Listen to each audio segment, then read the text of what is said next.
Look at you. Just look at the state of things.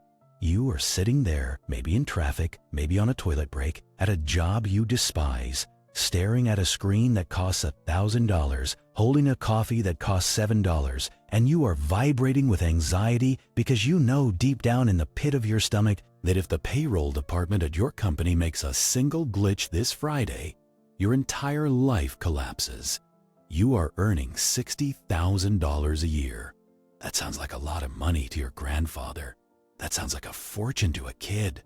But you and I know the truth. You are broke. You are destitute. You are a high-functioning financial disaster walking around in a button-down shirt. You are drowning in invisible water. Let's paint the picture, shall we? Because I need you to see the cage before you can even think about bending the bars. Imagine it is Tuesday morning. The alarm goes off at 6:30. You hit snooze because you are exhausted from revenge, bedtime, procrastination, scrolling through Instagram, watching people live the lives you think you deserve. You drag yourself out of bed. You get into a car that you do not own. Let me repeat that. You do not own that vehicle. The bank owns it. You are just paying rent on the metal and rubber so you can transport your tired body to a building where you trade your time for a currency that is losing value every single second you hold it. You drive past the strip malls and the fast food joints and the billboards telling you that you need a new phone, a new lawyer, a new life. You look at the car next to you. It is a brand new SUV. The guy driving it looks successful. He has sunglasses on. He looks unbothered. You think he has it figured out. You are wrong. He is you. He is broke too. He is just drowning in a deeper part of the pool. This is the Matrix. This is the collective hallucination that we call the American middle class. It is a lie. It is a fairy tale designed to keep you turning the wheel, generating power for a system that views you as nothing more than a battery. You are earning $60,000. Let's do the bakery math right now, because I am sick of the delusions. $60,000 is your gross pay. The government takes its cut before you even see it. Federal tax, state tax, Social Security, Medicare, boom. You are down to maybe $45,000 if you are lucky, and depending on where you live, divide that by 12. You have roughly $3,750 hitting your account every month. Now, let's look at the bloodletting. Rent. The average rent is exploding.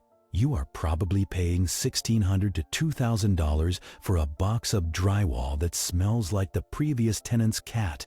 That is more than half your income gone just to have a roof so you don't freeze to death. Then comes the car note. The average car payment in America is hovering around $700. $700 for a machine that depreciates the moment you touch the handle.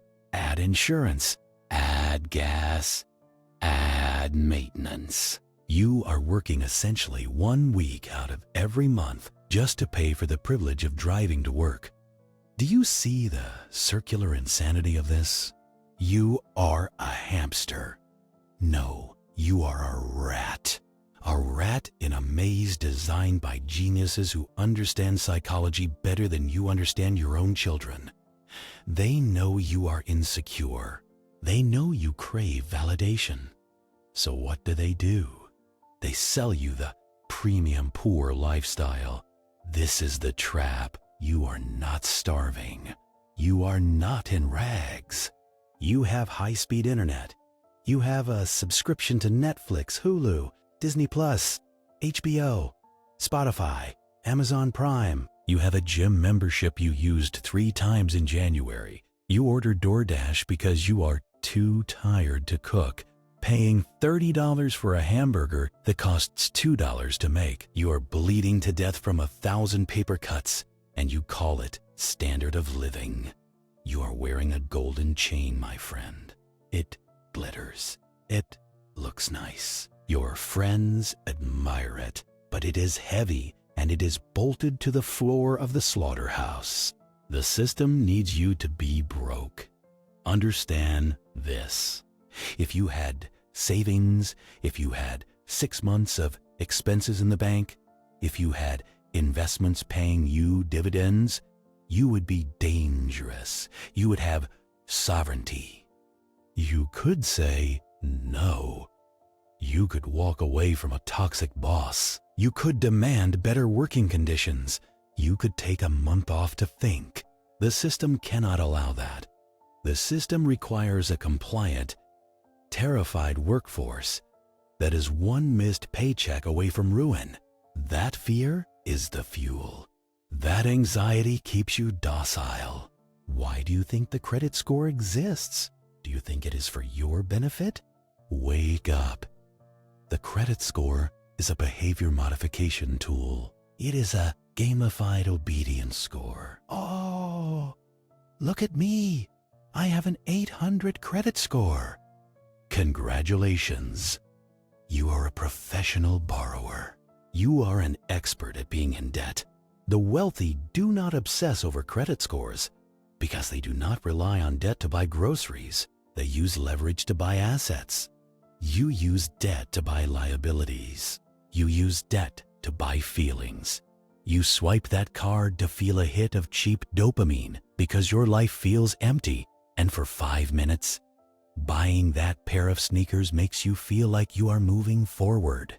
But you are not moving. You are sinking. Let's talk about the inflation monster that is eating your $60,000 alive. The government tells you inflation is 3% or 4%. That is a lie. Look at the price of steak. Look at the price of housing. Look at the price of energy. Your $60,000 today has the purchasing power that $40,000 had a decade ago. But your mindset is still stuck in 1995. You think $60,000 is a good salary? It is not. It is the new working poor. If you live in a major city, $60,000 is poverty with a lease agreement. And yet, you refuse to adjust. You refuse to accept the reality. You keep trying to live the lifestyle your parents had, but the math has changed. The board game rules were rewritten while you were sleeping. Your parents could buy a house on one income. You need 2 incomes just to rent a decent apartment. But instead of getting angry, instead of getting strategic, you get complacent. You upgrade your phone. You lease a newer car. You go into debt for a wedding to impress people you do not even like. You are feeding the beast that is eating you. We need to dissect the psychology of the average American, the herd mentality. You look around and everyone else seems to be doing the same things. Your coworker makes the same money as you, but he just went to Europe. Your neighbor drives a Tesla. Your cousin is posting pictures of 5-star dinners. You think, if they can do it, I can do it. This is the fatal error. You are comparing your behind-the-scenes footage with their highlight reel. You do not see their credit card statements. You do not see them sweating at 3 a.m. You do not see the crushing weight of their toxic leverage. They are all broke. It is a society of bankrupt actors pretending to be aristocrats, and you are desperate to join the cast. You are terrified of being the odd one out. You are terrified of being the one driving the 10-year-old Honda Civic. You are terrified of bringing a packed lunch to work, because if you do that, you admit that you are not rich, and the American ego cannot handle that. You would rather be a slave in a BMW than a free man in a bus. This is where the concept of financial slaughter cattle comes in. You are being fattened up with easy credit. 0% APR for 12 months, no money down. Buy now, pay later. These are not gifts. These are hooks. They are fishing for your future labor. Every time you sign one of those contracts, you are selling a piece of your future self into slavery. You are telling the bank, I promise to wake up and work for you for the next 3 years to pay for this sofa. Is the sofa worth 3 years of your freedom? Is the car worth 5 years of your life force? You are trading your finite time on this earth, the only resource you can never get back, for plastic junk and painted metal that will end up in a landfill. It is madness. It is absolute mathematical psychosis. But because everyone does it, it feels normal. Let's go deeper into the pobre premium phenomenon. You know who you are. You buy the brand name detergent because the generic one makes you feel poor. You buy the $7 artisan bread. You have a closet full of clothes with tags still on them, or clothes you wore once. You have a storage unit full of garbage you don't use, and you are paying monthly rent to store that garbage. You are paying rent for your trash. This is the peak of the rat race. You are working to pay for space to house things you bought, to make you feel better about working so much. It is a snake eating its own tail. You justify it all. I work hard. I deserve this. You deserve what? You deserve anxiety? You deserve insomnia? You deserve to be chained to a desk until you are 65? No. You deserve freedom. But freedom is expensive. Freedom costs your ego. Freedom demands that you look in the mirror and admit that you have been played. Let me give you a concrete example. Let's take Subject A. Subject A makes $60,000. He buys a $40,000 truck because he needs it for the mulch he buys twice a year. He finances it over $70 at 7% interest. He pays $800 a month. He lives in an apartment that is at the top of his budget because it has a pool, which he never uses, and a luxury lobby. He eats out for lunch every day. $15 a pop. He goes out for drinks on Friday and Saturday. $100 a weekend. He has student loans he is paying the minimum on. At the end of the month, Subject A has $0 left. Actually, he has negative $200, which goes on the credit card. He is digging a hole. Now, look at Subject B. Subject B also makes $60,000. But Subject B has killed the rat inside him. Subject B drives a beat-up Toyota Corolla that he bought for $5,000 cash 3 years ago. It looks ugly. It has a dent. He does not care. He pays $0 a month to the bank. Subject B lives in a smaller apartment, maybe with a roommate or in a cheaper part of town. His rent is half of Subject A's rent. Subject B cooks in bulk on Sundays. Rice, beans, chicken. His lunch costs $2. Subject B does not care about looking rich. He invests the difference. He puts that car payment money into an index fund. He pays off his debt aggressively. In 10 years, Subject A will still be broke, driving a new truck he doesn't own, stressed out of his mind. In 10 years, Subject B will have a net worth of hundreds of thousands of dollars. Subject B is buying his freedom. Subject A is buying his chains, but you are scared to be Subject B. You are scared people will think you are failing. You are scared a girl won't date you because of your car. You are scared your parents will judge your apartment. This social pressure is the electric fence that keeps the cattle in the pen. You have to break the fence. You have to be willing to be looked down upon by people who are secretly bankrupt. You have to find glory in the austerity. This is about mental sovereignty. It is about realizing that every dollar you spend on appearances is a dollar you steal from your own emancipation. Let's talk about the education trap. You probably went to college. You were told it was the good investment. You took out loans. You studied something that the market does not value highly? Or maybe you did, but the entry-level wages are garbage. Now you are carrying $30,000, $40,000, $50,000 in debt.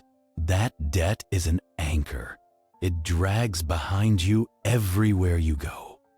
And what did you get? A piece of paper and an expectation that you should be living a white-collar lifestyle.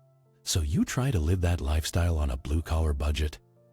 The math doesn't work. You are engaging in magical thinking.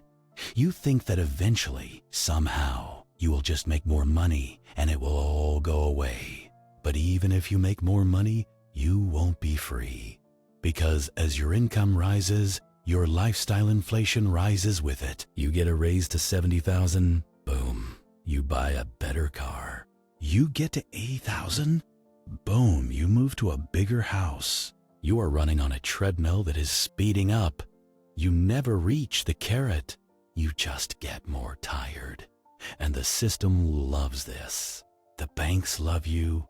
You are their favorite customer. You are the revolver, the one who carries a balance, pays interest, but never defaults. You are a cash cow. They market to you relentlessly. They send you pre-approved offers in the mail. They make the apps shiny and fun. They give you points and cash back. Oh, the genius of cash back.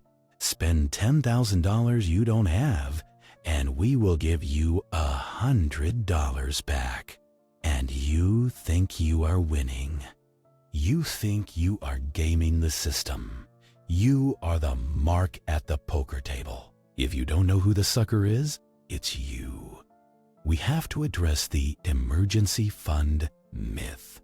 Most of you don't have one. Surveys show that the majority of Americans cannot cover a $1,000 emergency.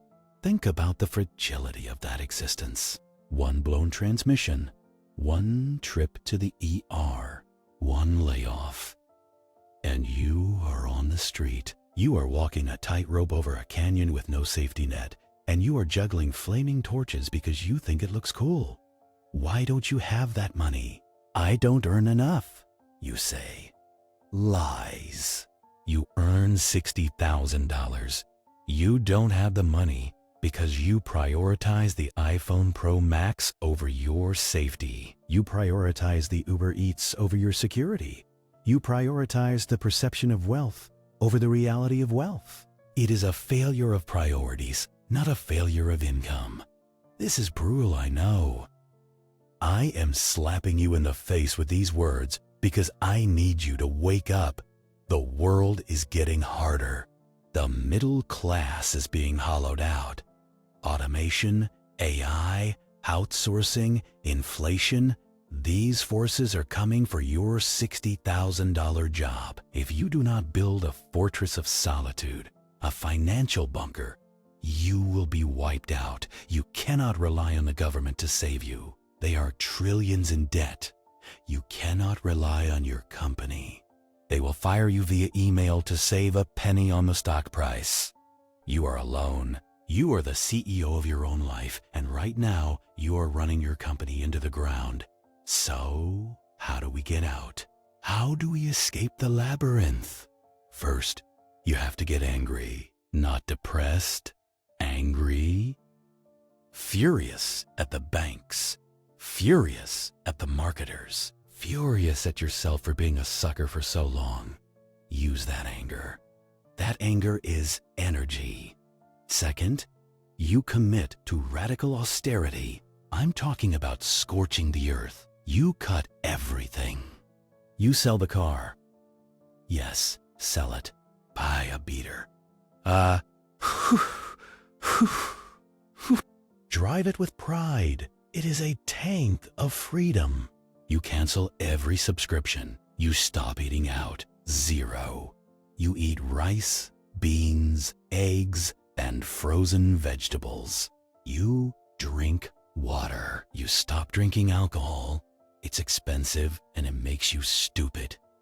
You move to a cheaper place. You get a roommate. You swallow your pride. You tell your friends, I am broke, I am fixing it, I cannot go to the bar. If they are real friends, they will respect you. If they are rats, they will mock you. Cut the rats. You create a gap between what you earn and what you spend. If you earn $3,700 a month, you need to live on $2,000. That leaves $1,700. That is your ammunition. You attack the debt like a rabid dog. Highest interest rate first. You kill it, then the next one, then the next one. When the debt is gone, you stack cash. You build that emergency fund. 3 months, 6 months. Now you can breathe. Now the boss cannot terrorize you. Now you walk differently. You have F-U money. Not enough to retire, but enough to say F you to a bad situation. Then, and only then, do you start to invest. You buy assets. You buy things that pay you. You stop being a consumer and you become an owner. You stop being the cattle and you become the rancher. This is the path. It is boring. It is slow. It is painful. It requires discipline that 99% of people do not have. That is why they are the 99%. That is why they are the herd. You have to decide right now, are you a rat or are you a sovereign individual? The $60,000 trap is comfortable. It is warm. It has Netflix and heated seats. But it is a coffin.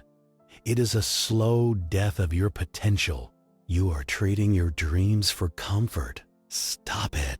Break the pattern. Look at your bank account tonight. Really look at it.